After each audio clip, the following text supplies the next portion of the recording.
How do you go from gold medal favorite to headline disgrace in a single morning? Salt Lake City, 2002. The Winter Olympics had already been charged with emotion. It was the first games on American soil after September 11th. Security was tight. Patriotism was high. The spotlight felt heavier than usual. Every medal meant something more. Every victory felt symbolic. Inside the Olympic Oval, speed skating was pure electricity. Blades slicing through ice at over 30 miles per hour. Skaters leaning into curves with physics-defying precision. The sound, that rhythmic carving of steel, echoed like a metronome of ambition. And at the center of it all stood a gold medal hopeful. He wasn't just another athlete. He was a contender, a favorite. Years of dominance on the World Cup circuit had built his reputation. Commentators praised his technique. Analysts predicted podium finishes. Sponsors had already lined up campaigns in anticipation of victory. He carried not just his own expectations, but his country's. Speed skating is a sport of margins. Hundredths of a second separate immortality from anonymity. Training is relentless. Diet is monitored. Recovery is scientific. At this level, nothing is accidental, which is why the first rumor felt impossible. It started quietly. Whispers in athlete housing. A test had come back abnormal. Not confirmed. Not announced. Just flagged. Olympic drug testing operates behind the scenes, clinical and procedural. Samples are collected, sealed, coded, and analyzed far from cameras. But athletes talk. By the time he stepped onto the ice for practice, he already sensed something was off. Teammates avoided eye contact. Coaches were tense. Officials hovered longer than usual. Then came the call. Every athlete dreads it. The notification that your sample requires review. Sometimes it's contamination. Sometimes it's paperwork. Sometimes it's nothing. Sometimes it's everything. The substance allegedly detected was on the banned list. A performance-enhancing agent known to boost endurance and oxygen efficiency. In speed skating, that's not a small edge. That's a medal maker. The timing couldn't have been worse. The games were underway. Cameras were everywhere. Millions were watching. The world doesn't process nuance during the Olympics. It processes headlines. Within hours, media speculation ignited. Networks scrambled. Reporters dug into his past. Commentators shifted tone from admiration to caution. The same athlete who had been introduced as a gold medal threat was now described as under investigation. The difference in language was immediate and brutal. He denied it, strongly, publicly, emotionally. He claimed he had never knowingly taken a banned substance. He insisted on a mistake, contamination, faulty testing. He requested his B sample be tested, the secondary sample used to confirm or dismiss the initial result. The wait for confirmation felt endless. Inside Olympic Village, tension thickened. Competitors wondered if results would be adjusted. Officials scrambled to maintain credibility. Sponsors froze marketing plans. And the athlete? He trained. He trained as if nothing was wrong. Because until that second sample confirmed anything, he was still an Olympic contender. But the cameras had already changed their focus. This wasn't just about winning anymore. It was about whether one of the game's brightest hopes had crossed the line. And if he had, was it desperation, pressure, or something darker? When the B-sample results came back, they didn't just decide his fate. They shook the Olympic oval itself.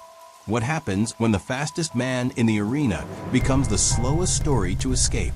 The confirmation arrived without ceremony. No dramatic announcement. No flashing lights. Just a formal notification delivered through official Olympic channels. The B-sample tested positive. In anti-doping protocol, that moment is irreversible. The B-sample exists to protect the athlete from error.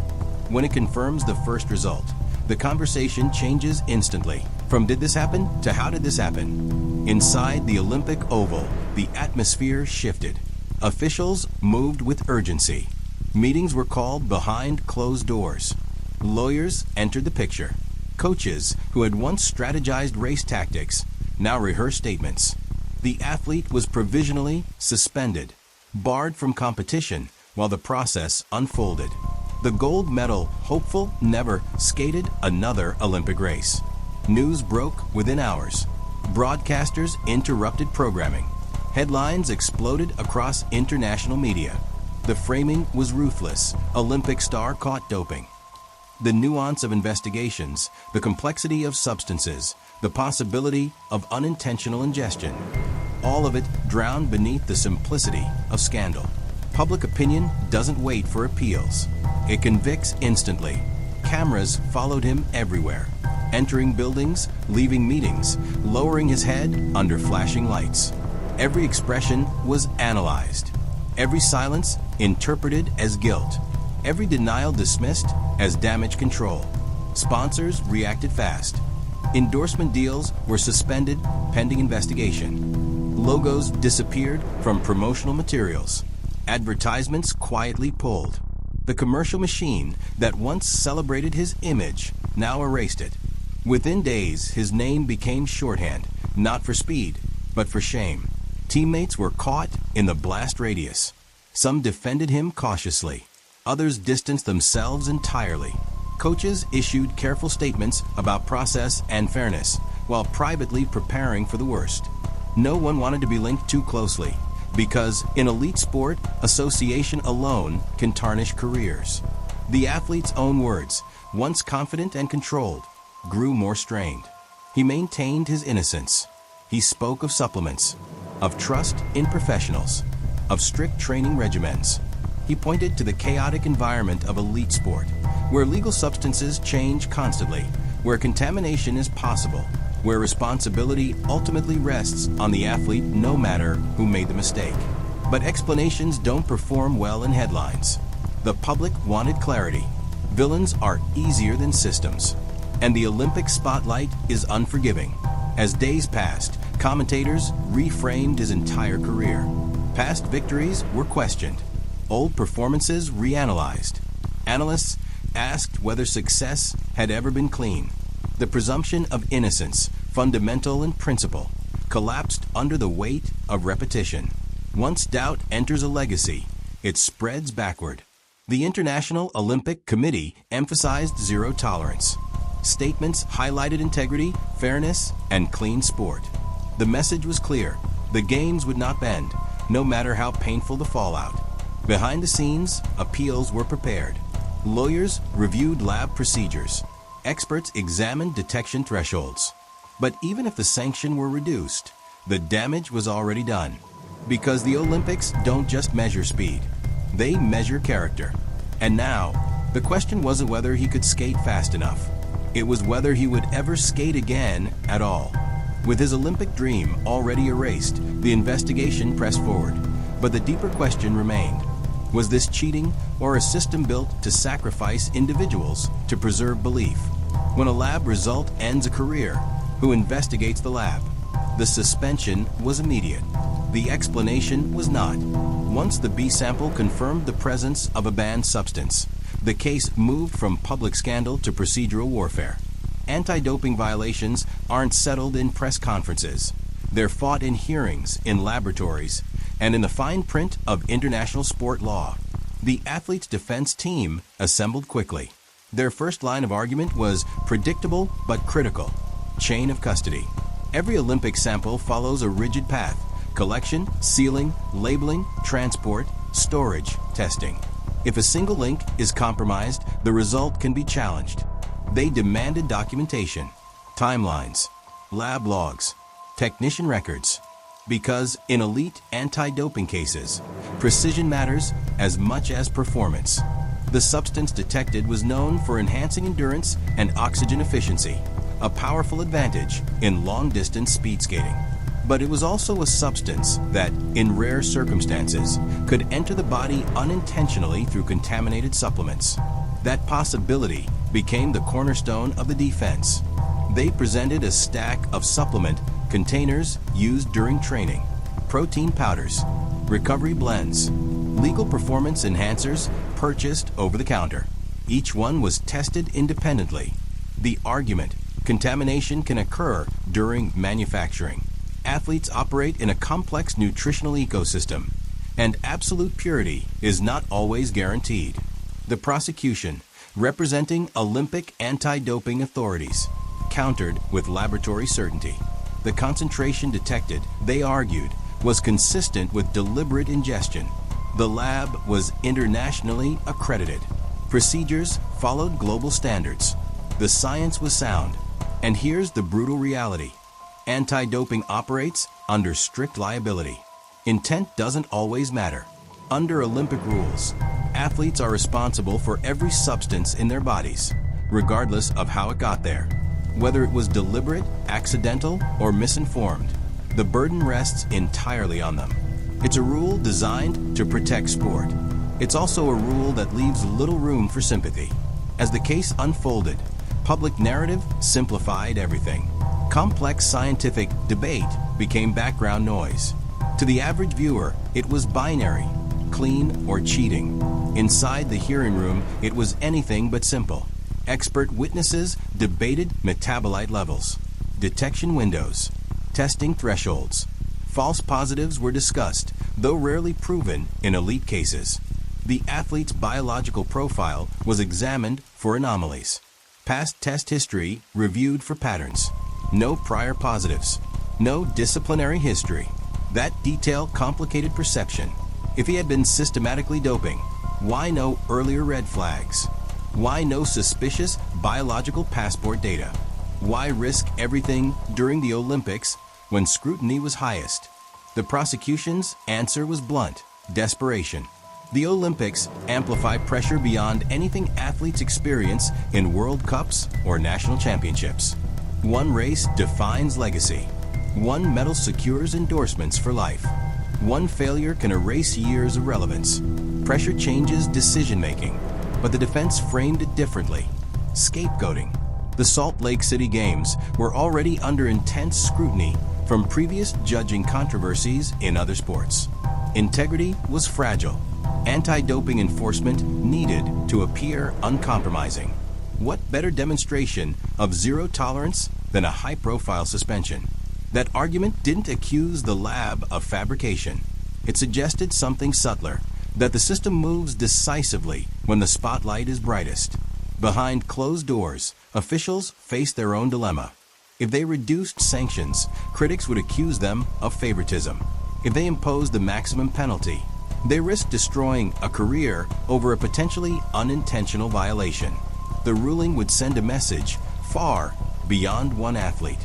It would define how the games balanced justice and deterrence. Outside the hearing room, the athlete's reputation continued to erode. Commentators revisited his past races again. Analysts slowed footage to search for clues that never existed. Social media, still early in 2002, but growing, amplified judgment. Time moved forward. The Olympics concluded.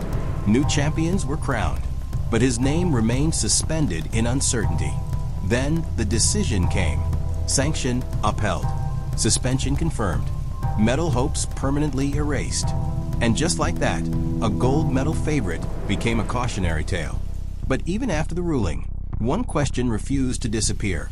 Was this justice, or was it the price someone had to pay to protect the games? How do you outrun a headline that never stops chasing you? The suspension was official. The Olympic dream was over. But the punishment didn't end with the ruling. In many ways, it had only just begun. The Olympic Village moved on quickly. That's the nature of the games. One event ends, another begins. Cameras shift focus. New heroes emerge. Fresh narratives take center stage.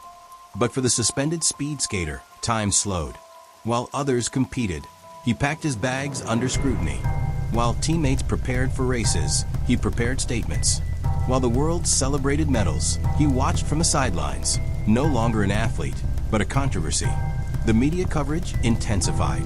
News programs replayed his strongest performances, this time with a different tone. Words like dominant were replaced with suspicious. His stride was dissected. His training was questioned. Commentators, who once praised his endurance, now wondered aloud whether it had been artificially enhanced. In sport, reputation is fragile. Once cracked, It rarely returns to its original shape. Sponsors made their decisions final. Contracts terminated. Public partnerships dissolved. Advertisements scrubbed. The financial consequences were immediate and severe. Years of brand building disappeared in weeks. The economic reality of doping scandals is brutal. Even before formal bans expire, market trust evaporates. But beyond money, there was identity. Elite athletes define themselves by performance. Training schedules, competition calendars, medal aspirations, all form a structured life. When suspension hits, that structure collapses. The daily rhythm disappears. The Olympic path becomes a void. Isolation followed. Friends didn't know what to say. Some reached out quietly. Others disappeared. Public association carried risk. Even loyal supporters hesitated in the face of relentless coverage. The athlete maintained his stance. He reiterated that he never knowingly doped. He expressed frustration at strict liability rules. He spoke of feeling betrayed by a system that treated explanation as excuse. But public sympathy is difficult to sustain when anti-doping is involved. The narrative of clean sport holds moral power. Once an athlete is labeled, nuance fades. Yet not everyone viewed the case as simple. Some analysts began raising broader questions about supplement contamination, about the complexity of banned substance lists, about whether anti-doping education truly equips athletes to navigate the minefield of legal and illegal compounds. Others pointed to the psychological strain of Olympic expectation. The 2002 Games were uniquely intense. The geopolitical climate, the heightened patriotism, the security presence, the weight of performing on home soil. Pressure isn't an excuse, but it is a factor. Was this a calculated decision to gain an edge, or a misjudgment born from urgency and trust misplaced? The athlete's family endured their own scrutiny. Reporters knocked on doors. Cameras lingered outside homes. Private grief became public spectacle. He attempted to train privately during the suspension, uncertain whether a comeback was possible. But even if reinstated, the stigma would follow him to every starting line. In speed skating, races last minutes. Reputation lasts years, and sometimes forever. As the Olympic flame extinguished in Salt Lake City, the Games closed with celebration. Records had fallen. Champions had been crowned. Stories of triumph filled highlight reels. But one story lingered in shadow. A reminder that the Olympic spotlight can illuminate greatness or expose fragility. For the suspended skater, the question shifted from redemption in Salt Lake to survival beyond it. Because medals can be won again, trust rarely can. Years later, when the noise faded and the headline stopped, the legacy of the case would still raise one uncomfortable question. Did the punishment protect the sport or permanently scar an athlete who might not have intended to cheat? When the crowd goes home and the headlines fade, what does justice really look like? Years passed. The Olympic Oval in Salt Lake City returned to routine competitions. New athletes rose. Records were challenged.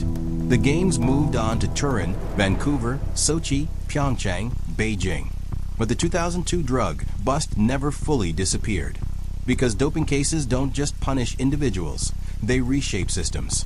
The suspended speed skater eventually served his sanction.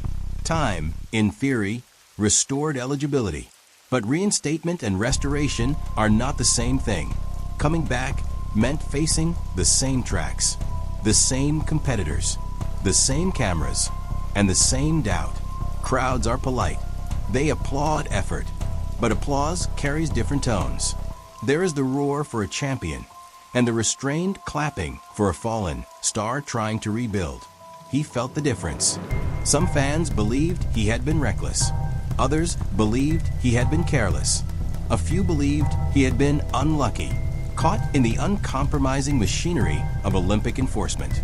But belief rarely returns to its original form. His performances post-suspension were solid, but no longer dominant. Whether that shift was physical decline, psychological strain, or simply the natural progression of sport, critics interpreted it as confirmation. See, they implied, without the edge. Yet sport is rarely that simple.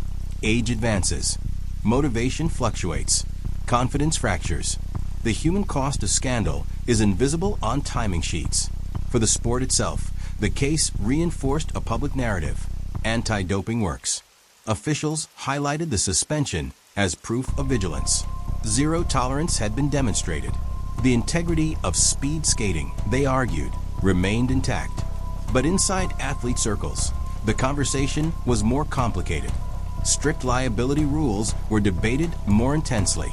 Education programs expanded. Supplement awareness seminars became mandatory. National federations tightened internal oversight. The message was repeated relentlessly. You are responsible for everything in your body. The system grew stricter. Testing frequency increased. Biological passports became more sophisticated. Out of competition, testing intensified. Laboratories upgraded detection thresholds. Every new layer of enforcement was designed to prevent another Salt Lake scenario. But here's the paradox. The stronger anti-doping becomes, the more unforgiving it is to gray areas. Science evolves. Detection improves. Substances once undetectable become traceable at microscopic levels. With that precision comes both fairness and fear. Athletes operate in a state of constant vigilance. One mislabeled supplement, one contaminated batch, one mistake in judgment, and a career can fracture. The 2002 case also shaped public perception of Olympic purity. Before major doping scandals dominated headlines in later years, this moment served as an early wake-up call for many fans. The Games are not immune. The Olympic ideal, faster, higher, stronger, is aspirational. But aspiration lives in tension with ambition. Ambition pushes boundaries, sometimes beyond them. The suspended skater eventually stepped away from elite competition, not with a triumphant farewell, not with a redemption narrative neatly tied in a bow, but quietly. Interviews in later years revealed complexity, regret, frustration, reflection. He spoke about the weight of expectation, the fear of being left behind, the narrow margins that define success. He never fully escaped the label. Few athletes do. In documentaries and retrospectives about Salt Lake City, his name still appears, not alongside medal highlights, but within segments about controversy. That is the permanent consequence. Not prison, not exile, but narrative reduction. From gold medal hopeful to anti-doping example. And perhaps the hardest truth is this. Both can be true at once. An athlete can be extraordinarily talented and still make a catastrophic decision. An athlete can believe he did nothing intentional and still violate a rule designed to protect the sport. The Olympic system is built to defend fairness at all costs. That defense sometimes demands sacrifice, whether deserved, accidental, or tragic. So what remains? A warning. To athletes, vigilance is survival. To fans, purity is complicated. To the Games, integrity requires transparency, not just punishment. As the ice melts and seasons change, one question lingers beneath every race. Is anti-doping a shield protecting sport? Or a blade sharp enough to cut down even those who never meant to cheat? The answer depends on where you stand, on the podium or beneath it.